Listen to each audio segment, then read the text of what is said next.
परी और मेंढक। एक रहस्यमयी कहानी। पक्षी चुप थे और झील का पानी बिल्कुल शांत था, जैसे वह कोई भयानक राज छुपा रही हो। परी गुलनार ने जब यह बदला हुआ माहौल देखा तो हैरान रह गई।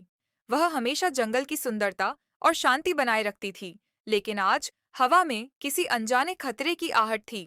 अचानक उसकी नजर झील के किनारे बैठे एक मेंढक पर पड़ी। वह एक पत्थर की तरह स्थिर बैठा था। उसकी आंखों में एक रहस्यमयी चमक थी।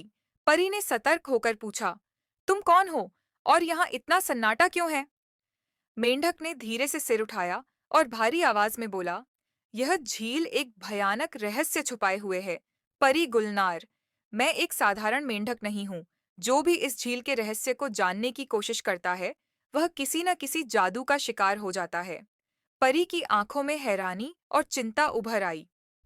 क्या मतलब? यह कौन सा रहस्य है? मेंढक ने कांपती आवाज में कहा, मैं कभी एक राजकुमार था, लेकिन एक शैतानी जादूगर ने मुझ पर जादू कर दिया।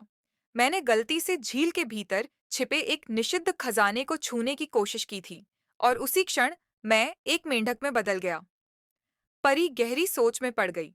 अगर वह मेंढक की मदद करती, तो क्या वह भी किसी काले जादू में फंस सकती थी?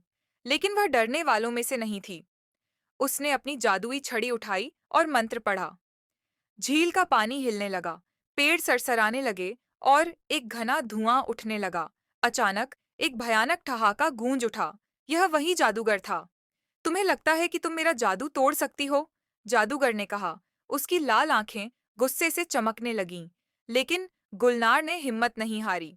उसने अपनी शक्ति का इस्तेमाल किया और उसकी छड़ी से एक सुनहरी रोशनी निकली जो सीधे जादूगर पर जा गिरी। जादूगर चीखा और देखते ही देखते धुएं में बदलकर हमेशा के लिए गायब हो गया। उसी पल मेंढक अचानक रोशनी में नहा गया और एक सुंदर राजकुमार में बदल गया। राजकुमार हैरान होकर बोला, तुमने मुझे बचा लिया गुलनार, और इस झील के खतरनाक जादू को भी खत्म कर दिया। अब यह जंगल फिर से शांतिपूर्ण हो जाएगा। परी ने मुस्कुराकर आसमान की ओर देखा। आज एक भयानक रहस्य उजागर हो चुका था, लेकिन बहादुरी और भलाई ने एक बार फिर जीत हासिल कर ली थी।